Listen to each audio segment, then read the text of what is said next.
Hello, my name is Karina Pastor and I teach Spanish and Cultural Geography in a Christian high school. Part of an asset based approach of working with English learners is recognizing those very strengths that cultural and linguistic resources they bring and seeing them as assets instead of obstacles. For me, that is at the heart of teaching with both excellence and compassion. So, what is culturally responsive teaching?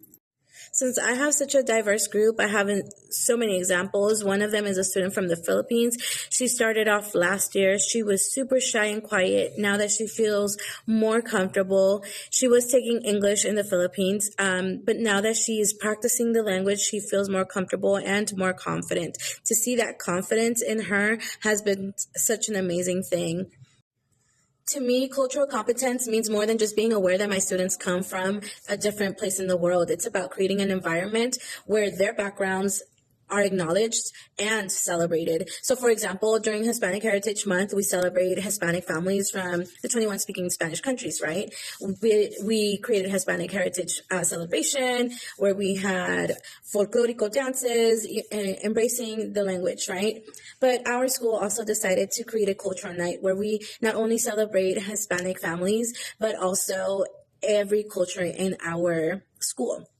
So this includes opportunities for students not only to share about the way that they dress, but to share a little bit more of their heritage and how God has worked through their cultures. It's been amazing to see how learning Spanish becomes a bridge that connects identities to the bigger picture, God's beautiful creation, right? So I say this because I had a student that came from Romania, and I used to use Google Translate to help support him and create a bridge of communication, but also because he was learning Spanish as well.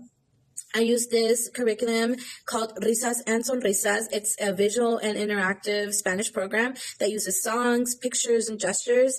And the moment that he could make a sense of Spanish, he said it sounded very similar to his language. Something just clicked in him, and being able to see the visuals, being able to use the Google Translate from his language to English, and then being able to see the visuals in Spanish, he just made like a three-way connection. To see him speak three languages has been such an amazing journey. He started smiling, participated, and of course, his confidence grew.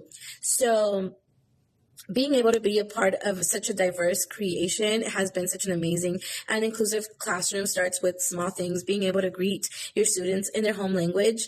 You don't have to learn their whole language. Just being able to say hello or adios can make such a beautiful connection. Also pairing them with their peer support and designing lessons that include visual cues is highly important, because not only can they hear the language, but they can see what you are talking about, and that can make such a beautiful connection. Also bringing real life connections into your lesson can be amazing growth. When students feel seen and valued, language acquisition happens naturally because it's just connecting with them. Supporting the needs of ELs in the classroom. So each English learner comes with unique strengths and needs. Some of my students could already be conversational English, while others are just beginning to build confidence. But being able to meet their needs, I do this by using differentiation, visual supports, sentence starters, group discussions, and lots of encouragement. But I've also learned that supporting their social and emotional needs is just as critical as academics. Let me repeat that. So being able to support their social and emotional needs is just as critical as academics. Many of our students are just adjusting to new countries, new systems, and new expectations. That is the scariest time in their lives. Just think about you when you went to school for the very first day, or a new job, right? It's scary, it's frightening. Well, it is for me, maybe. Not everyone is outgoing and extroverts. We have a lot of introverts, especially when people are learning a new language. They're very shy, and being able to encourage them can be such an amazing thing. Many of our students homeschool connections. Building strong partnerships with families is vital. We've always been taught to email our parents when we're emailing something negative, to sandwich it, right? Positive, negative, positive. But being able to email your parents and create that communication with them, not only when you're emailing because of something bad that their student did or did not do correctly, can create a friction. But if you accustom yourself to email parents on a regular basis on updates, or hey guys, today, like obviously not guys, but hey, today we had such an amazing day. We talked about blah blah blah, right? Oh, email the parent privately. Today we had such a difficult lesson, and so did such an amazing job. I wanted to congratulate you. Thank you so much for your support at home, right? Making sure that you create that positive environment can give a sense of trust.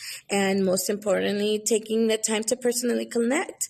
A quick smile, a phone call, or an invitation to participate in school events goes a long way. So for us, our cultural event, we are inviting parents to show us a little bit of their culture. If it may be in a dance, it may be in a song, it may be in a poem, whatever they want to do to show us a little bit more of their country is going to be beautiful. I can't wait for this new event. So family and community practices play a huge role in language learning because they feel valued. Many of our students like storytelling, music, faith, and hospitality. So I love weaving those lessons and values into our classroom.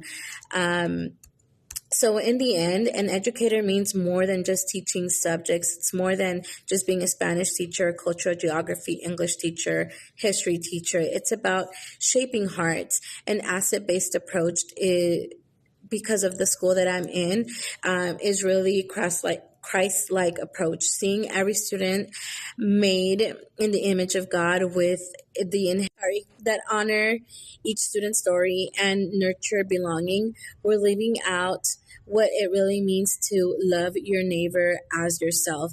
We're showing students that their voices matter in any language and that God can use their unique gifts for something beautiful. Thank you for listening. Again, my name is Karina.